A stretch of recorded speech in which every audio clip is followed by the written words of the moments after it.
game number 2. Thank you, gentlemen, and a very exciting game there. Crumbs, coming to you first. We were a little concerned with that LeBlanc lock-in, but it worked out 10-0-5 there for Forbidden. I love that game. They banned the Maokai because Maokai gives LeBlanc a lot of troubles. As soon as she distortions in, the W can follow her when she distorts back. So it was a little bit obvious that they were going to go for the LeBlanc again. SKT, they have a godly LeBlanc player. They don't prioritize it at all and pay deeply for it. Ari, really underwhelming. And I really love the development of how this game went regarding the pressure. Nobody goes in the mid lane for this match at all. It's just 1v1 straight up. In the first half, Fnatic recognizes, okay, Steelback, he's having a bit of a rough time. Let's help him out a lot. They get him going, and then Sivir with a poor itemization is pretty much useless during the entire laning phase. And then from then on, the focus switches on to the top side of the map. Okay, Huni's making all the plays bottom. Let's focus him top so that we don't get countered by him bottom. And they pile drive him, but he makes the outplays. And then eventually we see him lose a lot of 1v1s. It's really interesting watching how these two top laners fight themselves 1v1 to the death, but use 0 summoners and 0 ultimates because they know how useful it's going to be in the team fights later on, and that's exactly what happened. Spawn, the bot lane for you was a big thing for this matchup. Yeah, I was just so confused. The Avarice Blade in there just meant that Sivir couldn't do the only thing left in her arsenal to win that lane, and that's repetitively shove. As soon as you give up the double longswords, which is what Avarice Blade costs, you can't just throw boomerang after boomerang down the wave, shove it out, get back to base. As soon as they did that, they had committed to at least a 40-minute game when Urgot was going to fall off AD-wise, and it just never got there. Even though I don't agree with Steelback's itemization in that game, he was a very key factor in them winning. His flash ultimates, whilst his positioning around teamfights still is a little bit off, he was pretty on point with the rest of his decision-making, so very big props to this guy turning it around. Well, I think that was a sensational game from Fnatic. I was watching that and see this is how Fnatic wins, this is how Fnatic gets ahead. Huni with an exceptional performance, 1 versus 2 top lane, killing Faker, perfect equalizers, textbook. If anybody wants to learn Rumble, here's your Rumble player. Insane gameplay, and I think also how they snowballed it into the mid game was exceptional. You see them here, you see them here on your screen now. Fnatic, after tying the series, what will they come back with next game? I want to continue on the point of Huni, though, and pull up our replay, Sheepy. Have you, walk us through it, because this was after Huni saving his flash, saving his ultimate, being soloed out in the top lane, knowing they wanted to fight. Yeah, this is Fnatic 101, and if we roll out the replay here, they are starting the engage because they know Nars at the top side. Trying to get the engage, and well, they don't get it at the start. Trying to pull back. Huni still dead.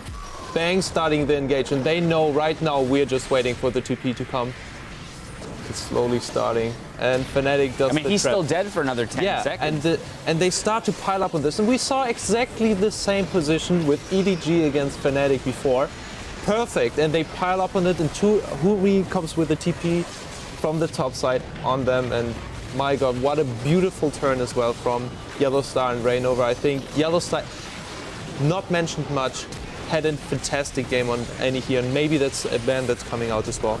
But there's just so much to ban. That Steelback flash on the charm saved that game single-handedly. We give this guy quite a bit of a tough time during the laning phase, but right here in the team fight, wow, that flash, if he died instantly, whole different game. Yeah, and another thing is, we talk about how Huni carries his team, but you have to let your top laner do his job, so they hold all the ultimates. The disengage wasn't a Gradius Barrel, wasn't a Tibbers. They just continue to kite back. Such patience play. And if there's one thing to point out in this game, it's how to play Patience League of Legends, because you do it like Fnatic, pick your fights. You do not do it like SKT, which is where you let a team fluster. Yeah, this is where I want to turn to SKT, because they had a composition that was built to wave clear and pick. They should have 100% been able to get to that late game that you were talking about against a team that had relatively poor siege. Yeah, and this is the thing. As soon as you pick Urgot and you don't pick a way to get into turrets, unless you can outright dive, you cannot siege those turrets. I actually said at one point, as the second Baron was coming up, if they just didn't leave their base for 3 minutes and then came out with one decisive push to get wards into the Baron area, I think they could have stalled it for a little bit longer. What do? They pulled the trigger. Yeah, that was exactly the team fight we were watching. Fnatic realizing that, baiting them into that. SKT overcommitting because they feel forced, and Fnatic just slaughtering from there on out. And I think also somebody we need to point out is the rookie mid laner Fabivin. He's really coming from the Challenger Series right into the LCS, right into MSI, and performing incredible with a 10-0-5 score in the end. Want to look ahead to the next game. Faker will be remaining in the lineup for SKT. Now, what do is they switch sides back to what they were in Game 1. This Urgot now, something that may be a priority between the teams, the Rumble. I mean, a lot might change here in Picks Bands. I think for this match, SKT has to realize that LeBlanc is a huge factor for these games. Rek'Sai is not having as much impact as we expected from Bengi. He performed better on Rek'Sai in the group stages. Put him on the Gragas again, but you need to enable Faker. Ari is just not cutting it, and Febiven on LeBlanc has been unstoppable. The previous game, I think the composition that SKT had drafted made it a little bit harder for him to actually get going on the LeBlanc. But on this one, a sit-back, wait game, farm it out, and then eventually you saw like pretty much one-shotting somebody. We were wondering, how did he buy a DFG? We're on 5.7. Yeah, and enable your AD carry. Do not put him in a losing matchup again. We've continually talked about this bot lane being the biggest discrepancy.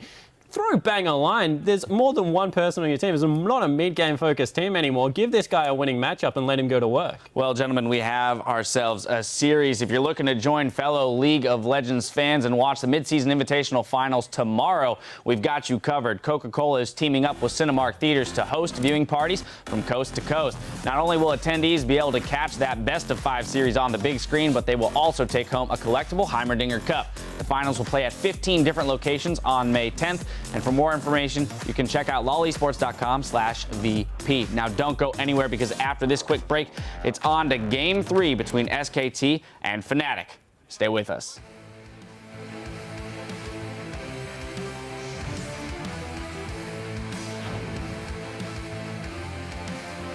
Okay, we have a strong team fighting composition.